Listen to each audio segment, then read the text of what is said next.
I'm still You here. there? Yes. Oh, good. So it's the day after the Globes, everyone's coming to pick up bags that I didn't use, and all that kind of stuff. It's all mayhem. It's Piccadilly Circus here. So, were you talking about leaving the French film? That French film? Yeah, last year, yeah. Okay, and that's the one with Sergei Lopez. Is that correct? But yeah, that's right. Yeah, okay. Sergei Lopez. And yeah, he's who's extraordinary in it. He's brilliant. And what is that one about? It's about a woman who leaves her husband. And you are that woman, I take it. Yeah. Okay.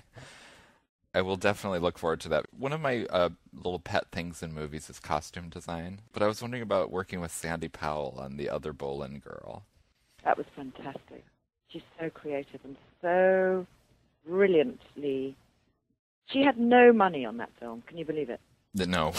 They had the same budget as Mrs. What's it called? Mrs. Was that thing about the girls in the Second World War? Oh, Mrs. Henderson Presents. Mrs. Henderson, whatever it is. Yeah. Which is insane because we had to make everything, and they could just rent it all. And she had a factory line going in somewhere like Serbia or somewhere. It was insane. And she was so brilliant and so clever, and it all looks so beautiful. I loved working with her. I hope to work with her again. Now, with all this resurgence in your career, Kristin, is there anything that you'd love to do? Any type of character you'd love to play that you haven't played? I just want to. It's not even. I mean, I don't really understand what type of character is, because I think, I suppose I know the ones that I've done. Once you've done something, you're not really interested in doing it again. I'm quite glad to be rid of the withering remark but then on the other hand, I really enjoy the withering remarks and the witticisms and the puff of the cigarette and the Gosford Park role. Yeah, I've done a kind of parody of that in Easy Virtue, which I have to say is hysterically funny. That one I have not seen. No, it hasn't come out yet. Oh, okay, that's why. Next year, Sony Classics is releasing that again, and it's a really, really funny version of a Noel Coward book and play called Easy Virtue with Jessica Biel in it, and it's hysterically funny. And I'm being a sort of country, sort of grand dame like this, and it is funny. It does work, but I just don't want to do that again at the moment. I want to do something else, and now of course I'm getting a lot of prison people, and I don't want to do another prison person again. Yeah, they do seem to have limited imagination in that way in Hollywood. It's not. I mean, it's not that. It's just that it's a business, and if you've got something that works, then you want it to work again. That's what it's all about. So when you take roles, co-stars, some people choose by directors. What is? Oh, it has to be a sort of perfect combination. I mean, I want if I want to work with a director, I will. It has happened. I mean, admittedly it was a small role, but I wanted so badly to work with Brian De Palma, I didn't even read the script. I knew I was going to have Brian De Palma as a director, Tom Cruise as an acting partner. You'd have to be crazy not to want to do it. Right. I didn't even bother reading it. I said, yes. And, sometimes that happens, and then sometimes you meet a director, you think, I'm not sure about this guy. You really like his script, but you're still not sure about this guy, and, you don't really want to give him 3 months of your life. And that's happened to me before, and... So in that case, do you wait until you know who the co-stars are and things? Yeah, I mean, it's a big mixture, but, I mean, usually you have to like the man who's going to direct you and want to give him a lot of your soul. I mean, that sounds very dramatic, but I mean a lot of your feelings and a lot of your emotion and a lot of your patience and hard work and time away from home and, all those things.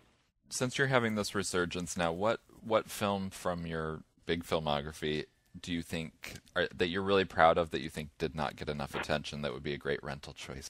There's a very funny Romanian film, which will probably put everyone off, but called An Unforgettable Summer, which is a really great little movie. Mm-hmm. An Unforgettable Summer. An Unforgettable Summer. And, of course, I'm really proud of Gosford Park.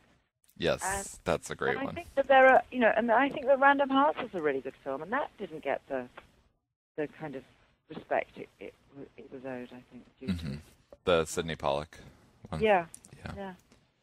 I'm proud of English creations, and of course I'm proud of all these ones that anyone would be. Okay, well, I look back at the list, mm-hmm. and I think, I haven't done too badly. I'll go. Well, Kristin, thank you so much for talking to me today. It's a pleasure. I really appreciate it, and I'm glad you had a good time at the Globes. Good night. Goodbye. I want to thank Kristin Scott Thomas again for joining me on the podcast. Keep an eye out for Kristin Scott Thomas's new movies. She's got 2 new French dramas coming up, Bleeding and Largo Winch, the British comedy Easy Virtue. You can see her in theaters now with Confessions of a Shopaholic. If you're a younger moviegoer and I've Loved You So Long was sort of your introduction to Kristin, I must heartily recommend Angels and Insects. It's a really fascinating art house effort from the 90s. Kristin has a really great supporting role in that. And you could always give The English Patient another spin. I'm going to leave you with a scene from that film, one of the best in the movie. Thanks for listening.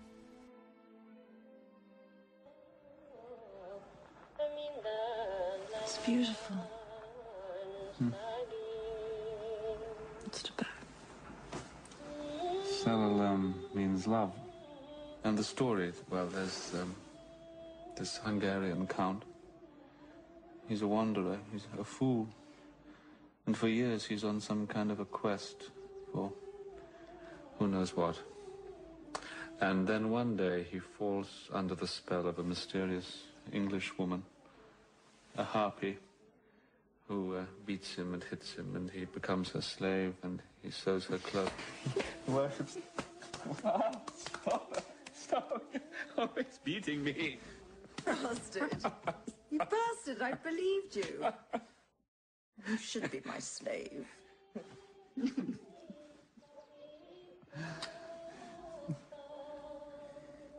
I claim this shoulder blade.